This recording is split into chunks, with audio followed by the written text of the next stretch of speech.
حبیبہ سید المرسلین وعلی آلہ واصحابہ اجمعین۔ درود و سلام کا ہدیہ پیش کریں۔ اللہم صلی علی سیدنا مولانا محمد معدن الجود والکرم وآلہ وآلہ وسلم۔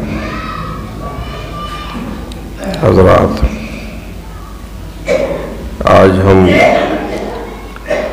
فقیہ الامت جلیل القدر صحابی رسول حضرت عبداللہ بن مسعود رضی اللہ تعالیٰ عنہ کے حالات بیان کریں گے۔ فقیہ الامت حضرت عبداللہ بن مسعود رضی اللہ تعالیٰ عنہ کی وفات 11 رمضان سن 32 ہجری کو ہوئی۔ حضرت عبداللہ بن مسعود رضی اللہ تعالیٰ عنہ عظیم صحابی رسول ہیں۔ آپ قدیم الاسلام ہیں، یعنی شروع ہی میں اسلام لائے۔ آپ کی کنیت ابو عبد الرحمن ہے۔ جس وقت حضرت سعید بن زید رضی اللہ تعالیٰ عنہ اور ان کی بیوی فاطمہ بنت خطاب رضی اللہ تعالیٰ عنہ نے اسلام قبول کیا، حضرت عمر فاروق اعظم کی بہن اور ان کے بہنوئی، ان دونوں نے جب اسلام قبول کیا، اسی وقت حضرت عبداللہ بن مسعود رضی اللہ عنہ نے بھی اسلام قبول کیا۔ اسد الغابہ میں ہے کہ حضرت عبداللہ بن مسعود رضی اللہ تعالیٰ عنہ فرماتے ہیں کہ میں اسلام میں چھٹا شخص تھا۔ چھٹا شخص، یعنی اس وقت روئے زمین پر ہم 6 آدمیوں کے سوا کوئی مسلمان نہ تھا۔ اسد الغابہ میں ہے اور مسند ابی داؤد میں ہے۔ حضرت عبداللہ بن مسعود رضی اللہ تعالیٰ عنہ بیان کرتے ہیں اپنے اسلام لانے کا واقعہ، وہ بیان کرتے ہیں، فرماتے ہیں کہ میں ابھی کم سن بچہ تھا، سن تمیز کو پہنچ گیا تھا، ہوشیار ہو گیا تھا، اور مکہ مکرمہ میں عقبہ بن ابی معیط کی بکریاں چرایا کرتا تھا۔ ایک دن نبی کریم صلی اللہ تعالی علیہ وسلم میرے پاس تشریف لائے، اور حضرت ابوبکر صدیق رضی اللہ عنہ بھی آپ کے ہمراہ تھے۔ تو حضور صلی اللہ علیہ وسلم نے ارشاد فرمایا کہ اے لڑکے، تمہارے پاس کچھ دودھ ہے؟ اگر ہو تو ہمیں پلاؤ۔ بکریاں چرا رہے تھے، پوچھا دودھ ہے تو ہم کو پلاؤ۔ میں نے عرض کی ہاں ہے، مگر میں امین ہوں، یہ دودھ میرا نہیں، یہ بکریاں میری نہیں ہیں، میں امین ہوں، یہ بکریاں تو میرے پاس کسی کی امانت ہیں، اس لیے میں ایسا نہیں کر سکتا۔ ابھی حالت کفر میں ہیں، بچے ہیں، پھر بھی امانت کا اتنا لحاظ ہے کہ امانت میں خیانت نہیں کریں گے۔ حضور صلی اللہ علیہ وسلم نے ارشاد فرمایا اچھا بغیر دودھ کے کوئی بکری لے آؤ جو دودھ نہ دیتی ہو، جو گابھن نہ ہو۔ کیا تمہارے پاس کوئی کم سن بکری ہے جس سے نر نے جفتی نہ کی ہو، جس بکری کے پاس کبھی بکرا نہ آیا ہو؟ ظاہر سی بات ہے ایسی بکری دودھ کیا دے گی، اس کے تو تھن بھی نہیں ہوگا۔ تو میں ایک جوان بکری حضور کے پاس لے گیا۔ ابوبکر صدیق رضی اللہ تعالیٰ عنہ نے اسے پکڑا اور حضور صلی اللہ علیہ وسلم نے اس کے تھن پر ہاتھ پھیرنا شروع کیا اور دعا فرمائی، یہاں تک کہ اس کے دودھ اتر آیا اور اس کے تھن دودھ سے بھر گئے۔ ابوبکر صدیق رضی اللہ تعالیٰ عنہ ایک برتن لے آئے، حضور صلی اللہ علیہ وسلم نے اس برتن میں اس کا دودھ دھوہا اور ابو بکر صدیق رضی اللہ تعالیٰ عنہ سے فرمایا پیو۔ ابو بکر صدیق نے پیا، اس کے بعد رسول اللہ صلی اللہ علیہ وسلم نے پیا، پھر آپ نے تھنوں سے فرمایا سکڑ جاؤ، یعنی اپنی حالت پر لوٹ جاؤ، جیسے تھے ویسے ہی ہو جاؤ۔ یہ حکم پاتے ہی وہ سکڑ گئے۔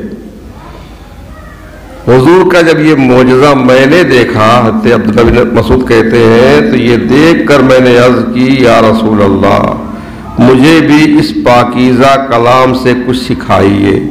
جو پاکیزہ کلام آپ نے تھن پہ پڑھ کے دم کر دیا ہے، جس سے دودھ اتر آیا، آپ وہ کلام مجھ کو بھی سکھائیے۔ ارشاد فرمایا کہ تم خدا داد خیر و صلاح کے مالک ہو، اور حضور صلی اللہ علیہ وسلم نے میرے سر پہ ہاتھ پھیرا اور فرمایا تم سیکھے سکھائے ہو۔ یہ ہے ان کے اسلام لانے کا واقعہ۔ فرماتے ہیں کہ پھر میں نے حضور صلی اللہ علیہ وسلم سے بلا واسطہ براہ راست 70 سورتیں قرآن کریم کی یاد کی، حفظ کی۔ 70 سورتیں بلا واسطہ براہ راست حضور سے میں نے یاد کی، اور ان میں مجھ سے کوئی مقابلہ نہیں کر سکتا جتنی اچھی یاد ہے مجھے، اور اس فضیلت میں میرا کوئی شریک نہیں ہے۔ کوئی صحابی ایسا نہیں جس نے اتنی صورتیں حضور سے یاد کی ہوں، سیکھی ہوں۔ مسند احمد میں ہے، حضرت علقمہ رضی اللہ عنہ بیان کرتے ہیں کہ میں ایک مرتبہ ملک شام گیا اور حضرت ابو دردہ کی مجلس میں جا کر بیٹھ گیا۔ اس وقت یہ عبداللہ بن مسعود کوفہ میں رہتے تھے۔ تو یہ علقمہ کہتے ہیں کہ میں حضرت ابو دردہ صحابی رسول ہیں، یہ ملک شام میں رہتے تھے، میں ان کے پاس گیا، ان کی مجلس میں جا کر بیٹھ گیا، تو آپ نے مجھ سے دریافت فرمایا کہاں سے آئے ہو؟ میں نے عرض کی کوفے سے۔ فرمایا کیا تمہارے درمیان صاحب الوسادت والسواک نہیں ہے، تکیہ اور مسواک والے؟ عبداللہ بن مسعود کو کہا صاحب الوسادہ والسواک، تکیہ والے، مسواک والے۔ اب ان کو تکیہ اور مسواک والا کیوں کہا، صاحب الوسادہ صاحب السواک کیوں کہا، ابھی آپ کو معلوم ہو جائے گا۔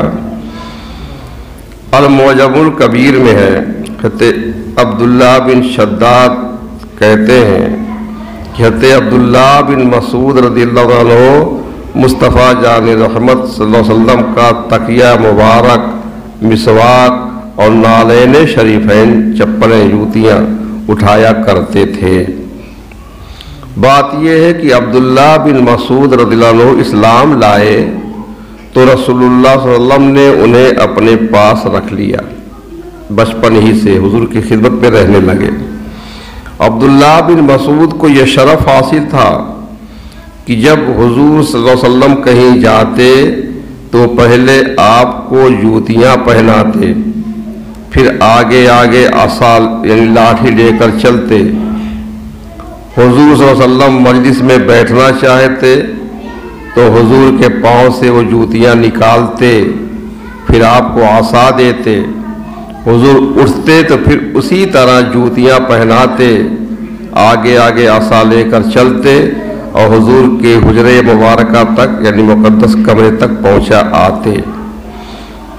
حضور صلی اللہ علیہ وسلم نہاتے تو پردے کا اہتمام کرتے، حضور سوتے تو وہ بیدار کرتے، آپ سفر میں جاتے تو آپ کا بچھونا، مسواک، جوتا اور وضو کا پانی ان کے ساتھ ہوتا۔ اسی لیے وہ صاحب و سواد رسول اللہ کہے جاتے تھے، یعنی حضور صلی اللہ علیہ وسلم کے میرے سامان کی حفاظت کرنے والے، سامان کو ساتھ رکھنے والے۔ یہ بڑی سعادت انہیں حاصل تھی۔ عبداللہ بن مسعود رضی اللہ عنہ نے دونوں ہجرتیں کی تھیں، یعنی حبشہ کی طرف بھی جو پہلی ہجرت ہوئی اور مدینہ منورہ کی طرف بھی۔ آپ کو دونوں قبلوں کی طرف نماز پڑھنے کا شرف بھی حاصل ہے۔ آپ ایسے وقت میں اسلام لائے جب بیت المقدس کی طرف مڑ کر کے نماز پڑھتے تھے، پھر بعد میں قبلہ بدلا ہے اور کعبہ مقدسہ کو قبلہ بنایا گیا، تو آپ نے دونوں قبلوں کی طرف نماز پڑھنے کا شرف حاصل کیا ہے۔ غزوہ بدر میں، غزوہ احد میں، غزوہ خندق میں، بیعت رضوان میں اور تمام مشاہد میں رسول اللہ صلی اللہ علیہ وسلم کے ہمراہ رہے۔ عبداللہ بن مسعود کا بیان ہے کہ رسول اللہ صلی اللہ علیہ وسلم نے ایک بار مجھ سے فرمایا کہ سورہ نساء مجھے پڑھ کر سناؤ۔ میں نے عرض کیا کہ میں بھلا کیا آپ کو پڑھ کر سناؤں، آپ پر ہی تو نازل ہوئی ہے۔ حضور نے فرمایا کہ میں یہ پسند کرتا ہوں کہ کوئی دوسرا شخص پڑھے اور میں سنوں۔ کہتے ہیں میں نے پڑھنا شروع کیا سورہ نساء، یہاں تک کہ اس آیت پر پہنچا فَكَيْفَ إِذَا جِئْنَا مِنْ كُلِّ أُمَّةٍ بِشَهِيدٍ وَجِئْنَا بِكَ عَلَىٰ هَٰؤُلَاءِ شَهِيدًا۔ یہ سورہ نساء کی آیت نمبر 41 ہے۔ اب یہ پڑھ رہے عبداللہ بن مسعود اور حضور سن رہے ہیں۔ جب اس آیت پر پہنچے تو کہتے ہیں اس کا مطلب یہ ہے آیت کا کہ اس وقت کیا حال ہوگا، قیامت کا نقشہ اس میں، اس وقت کیا حال ہوگا جب ہم ہر امت سے ایک گواہ نکالیں گے۔ ہر پیغمبر اپنی امت پر گواہ ہوگا کہ ہم نے اللہ کا پیغام ان تک پہنچایا ہے۔ تو اس وقت کیا حال ہوگا جب ہم ہر امت سے گواہ نکالیں گے اور یہ محمد صلی اللہ علیہ وسلم آپ کو ان سب لوگوں پر گواہ بنائیں گے، آپ ان سب پیغمبروں پر بھی گواہ ہوں گے۔ آپ گواہی دیں گے کہ حضرت نوح نے اللہ کا پیغام بندوں تک پہنچایا، حضرت ابراہیم نے اللہ کا پیغام بندوں تک پہنچایا، سارے پیغمبروں کے بارے میں آپ گواہی دیں گے۔ کہتے جب میں اس آیت پر پہنچا تلاوت کرتے کرتے تو حضور صلی اللہ علیہ وسلم کی آنکھوں سے آنسو بہنے لگے۔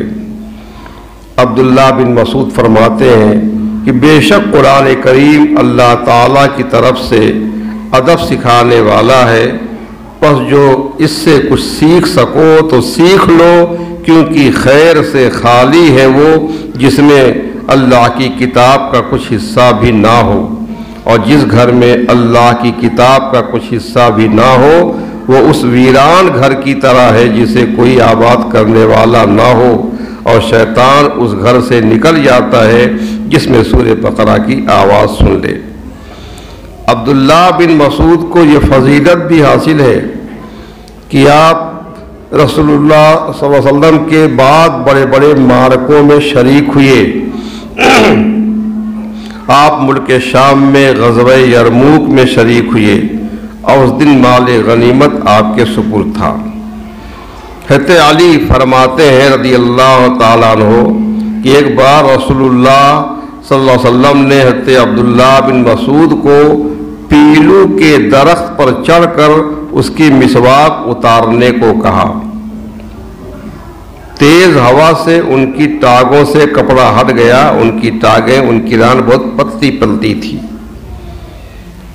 جب ان کی ران کھل گئی تو حضور کے اصحاب نے حضرت عبداللہ بن مسعود کی پڈلیوں کو کمزور اور پتلا دیکھ کر تبسم فرمایا، سب ہنس پڑے۔ رسول اللہ صلی اللہ علیہ وسلم نے فرمایا کیوں ہنستے ہو؟ کہا ان کی پڈلیاں اتنی پتلی پتلی ہیں دیکھ کر کہ ہم کو ہنسی آ گئی۔ تو حضور نے فرمایا کہ عبداللہ بن مسعود کا پیر ترازوئے اعمال میں قیامت کے دن احد پہاڑ سے بھی زیادہ وزنی ہوگا۔ مطلب کیا ہے کہ سب کے اعمال تولے جائیں گے، عبداللہ بن مسعود کا بدن بھی نیکیوں کے پلے میں رکھ دیا جائے گا، اور ان کا یہ پتلا وزن جو پتلی ران ہے یہ قیامت کے دن احد پہاڑ سے بھی زیادہ وزنی ہو جائے گی۔ زید بن وہب کہتے ہیں کہ میں ایک دن حضرت عمر کے پاس بیٹھا ہوا تھا، اتنے میں عبداللہ بن مسعود آئے۔ چونکہ وہ پست قامت تھے، ناٹے قد کے تھے، اس سبب سے اور لوگ جو بیٹھے ہوئے تھے ان میں چھپنے کے قریب ہو گئے۔ حضرت عمر فاروق اعظم نے جو ان کو دیکھا تو مسکرائے، پھر حضرت عمر ان سے ہنس ہنس کر بات کرنے لگے اور وہ کھڑے رہے۔ بعد اس کے جب وہ چلے گئے تو حضرت عمر فاروق اعظم نے فرمایا کہ یہ شخص علم سے بھرا ہوا ایک ظرف ہے۔ فاروق اعظم نے عبداللہ بن مسعود کو فرمایا کہ یہ علم سے بھرا ہوا ایک چھاگل ہے، ایک ظرف ہے۔ وہ صحابہ کرام جن کی روایتیں 500 یا 500 سے زائد ہیں، اس طبقے میں صرف 4 صحابہ ہیں جنہوں نے 400 یا اس سے زائد حدیثیں روایت کی ہیں۔ باقی صحابہ نے کم حدیثیں، 1 حدیث، 2 حدیث، 100 حدیث، 50 حدیث ایسی لوگوں نے روایت کی ہے، لیکن 4 صحابہ ایسے ہیں جن کی روایتیں 500 اور 500 سے زائد ہیں، اور ان میں نمایاں نام حضرت عبداللہ بن مسعود کا ہے۔ آپ کی روایات کی تعداد 848 ہے۔ بخاری شریف میں ہے عبداللہ بن عمرو بن عاص کے سامنے رضی اللہ عنہما، یہ صحابی ہیں، ان کے والد عمرو بن عاص بھی صحابی ہیں، ان کے سامنے عبداللہ بن مسعود کا ذکر آیا تو انہوں نے کہا کہ عبداللہ بن مسعود ایسے شخص ہیں جن سے میں محبت کرتا ہوں۔ جب سے میں نے رسول اللہ صلی اللہ علیہ وسلم سے یہ سنا ہے کہ آپ فرماتے تھے کہ قرآن 4 آدمیوں سے پڑھو، یہ حضور فرماتے تھے کہ قرآن کریم 4 آدمیوں سے سیکھو، 4 آدمیوں سے پڑھو۔ عبداللہ بن مسعود سے پہلے ان کا نام لیا کہ عبداللہ بن مسعود سے قرآن پڑھو، اور سالم سے جو ابو حذیفہ کے غلام ہیں، اور ابی بن کعب سے، اور معاذ بن جبل سے رضی اللہ عنہم۔ بخاری شریف میں ہے کتاب و فضائل الصحابہ میں اسود بن یزید کہتے ہیں کہ میں نے ابو موسیٰ اشعری رضی اللہ عنہ سے سنا، وہ کہتے تھے کہ میں اور میرا بھائی دونوں یمن سے حضور کے پاس آئے، ہم یمن کے رہنے والے تھے، حضور کی خدمت میں حاضر ہوئی، اسلام لائے، تو ہم بہت دنوں تک سمجھتے رہے کہ عبداللہ بن مسعود نبی کریم صلی اللہ علیہ وسلم کے اہل بیت میں سے ہیں، حضور کے گھر والوں میں سے ہیں، کیونکہ وہ اور ان کی والدہ برابر حضور کے پاس آتے جاتے رہتے تھے، ہم سمجھتے تھے کہ یہ حضور کے گھر ہی کے فرد ہیں۔ بخاری شریف کتاب و فضائل قرآن میں ہے، مسروق کہتے ہیں کہ عبداللہ بن مسعود فرماتے ہیں کہ قسم پروردگار کی جس کے سوا کوئی معبود نہیں، قرآن شریف کی کوئی صورت ایسی نہیں اتری جس کی نسبت میں یہ نہ جانتا ہوں کہ وہ کہاں اتری، یعنی میں قرآن کی ہر صورت کے بارے میں جانتا ہوں کہ یہ کہاں نازل ہوئی، مکہ میں نازل ہوئی کہ مدینے میں نازل ہوئی، سفر میں نازل ہوئی کہ حضر میں نازل ہوئی، راستے میں نازل ہوئی، کہاں نازل ہوئی۔ اور قرآن کریم کی کوئی صورت ایسی نہیں اتری جس کی نسبت میں یہ نہ جانتا ہوں کہ وہ کس شخص کے حق میں نازل ہوئی، قرآن کی ہر صورت کے بارے میں جانتا ہوں کہ کس کے بارے میں نازل ہوئی ہے۔ فرماتے ہیں عبداللہ بن مسعود کہ اگر مجھ کو یہ معلوم ہو جائے کہ اللہ تعالیٰ کی یہ کتاب قرآن کریم مجھ سے زیادہ کوئی جاننے والا ہے اور اونٹ وہاں تک جا سکتے ہوں تو میں فوراً سوار ہو کر اس کے پاس جاؤں گا، جا کے اس سے علم حاصل کروں گا۔ حضرت عمر فاروق اعظم نے رضی اللہ عنہ سن 20 ہجری میں حضرت عمار بن یاسر کو اور حضرت عبداللہ بن مسعود کو رضی اللہ عنہما، ان دونوں صحابہ کو کوفہ بھیجا، اور اہل کوفہ کو لکھا کہ میں نے عمار بن یاسر کو امیر بنایا ہے اور عبداللہ بن مسعود کو معلم بنا کر تمہارے پاس بھیجا ہے۔ یہ دونوں ہستیاں رسول اللہ صلی اللہ علیہ وسلم کے برگزیدہ اصحاب اور اصحاب بدر میں سے ہیں، جنگ بدر میں شریک ہونے والے۔ تم لوگ ان دونوں کی پیروی اور اطاعت کرو اور ان کے ارشادات کو دھیان سے سنو۔ عبداللہ بن مسعود کو تو میں نے اپنے نفس پر ایثار کر کے تمہارے پاس بھیجا ہے، یعنی عبداللہ بن مسعود کی یہاں مدینے میں ضرورت ہے، مگر میں نے تم کو ترجیح دی اور جو ہے ان کو تمہارے پاس جو ہے بھیج دیا۔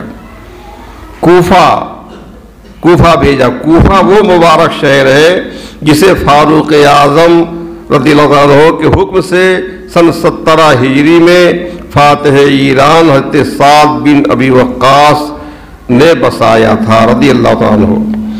اس مبارک شہر میں، یہ بہت پرانا شہر نہیں ہے، 17 ہجری میں بسایا گیا ہے فاروق اعظم کے دور میں، ان کے حکم سے۔ اس مبارک شہر میں 1050 صحابہ کرام، جن میں 70 اصحاب بدری صحابہ ہیں اور 300 بیعت رضوان کے شرکا تھے، اتنے صحابہ آ کر آباد ہوئے۔ شارح بخاری مفتی شفیق صاحب فرماتے ہیں کہ جس برج میں یہ نجوم ہدایت اکٹھا ہوں، اس کی ذوفشانیاں کہاں تک ہوں گی۔ ہر صحابی ہدایت کا ستارہ ہے۔ شارح بخاری نزہۃ القاری میں اس کے مقدمے میں لکھتے ہیں کہ کوفے کو علم و فضل کا مرکز بنانے میں ان 1050 صحابہ کرام نے جو کیا وہ تو کیا ہی، اصل فیض حضرت عبداللہ بن مسعود اور حضرت علی کا ہے رضی اللہ تعالیٰ عنہما۔ عبداللہ بن مسعود وہ جلیل القدر صحابی ہیں کہ حضور اقدس نے فرمایا رضیت لامتی ما رضی لہا ابن ام عبد وسخط لامتی ما سخط لہا ابن ام عبد، یعنی ابن مسعود، میری امت کے لیے عبداللہ بن مسعود جو پسند کریں وہ میں بھی پسند کرتا ہوں، اور جو وہ ناپسند کریں وہ میں بھی ناپسند کرتا ہوں۔ ان کو فاروق اعظم نے کوفے کا قاضی اور وہاں کے بیت المال کا منتظم بنایا تھا۔ اسی عہد میں، اسی زمانے میں انہوں نے کوفہ میں علم و فضل کے دریا بہائے۔ اسرار الانوار میں ہے کہ کوفے میں عبداللہ بن مسعود کی مجلس میں بیک وقت 4 ہزار افراد حاضر ہوتے تھے۔ ایک بار حضرت علی مولا کائنات کوفہ تشریف لائے اور عبداللہ بن مسعود ان کے استقبال کے لیے آئے تو سارا میدان ان کے تلامذہ سے، ان کے شاگردوں سے بھر گیا۔ انہیں دیکھ کے حضرت علی نے خوش ہو کر فرمایا کہ عبداللہ بن مسعود تم نے کوفے کو علم و فقہ سے بھر دیا ہے، تمہاری بدولت یہ شہر علم و فضل کا مرکز بن گیا ہے۔ عبداللہ بن مسعود نے کوفہ کے باشندوں کی دینی تعلیم و تربیت کی غرض سے کافی عرصہ کوفہ میں گزارا، اور پھر خلیفہ سوم حضرت عثمان بن عفان نے اپنے زمانے خلافت میں عبداللہ بن مسعود کو مدینہ میں اپنے پاس آنے کا حکم دیا۔ وہ کوفہ میں تھے، لوگ ان کے پاس جمع ہوئے اور کہا کہ آپ کہیں نہ جائیں، آپ یہیں رہیں، ہم آپ کی حفاظت کریں گے، کوئی شخص آپ کو ایذا نہ پہنچا سکے گا۔ عبداللہ بن مسعود نے فرمایا کہ نہیں، عثمان بن عفان جو خلیفہ وقت ہیں ان کی اطاعت میرے اوپر لازم ہے۔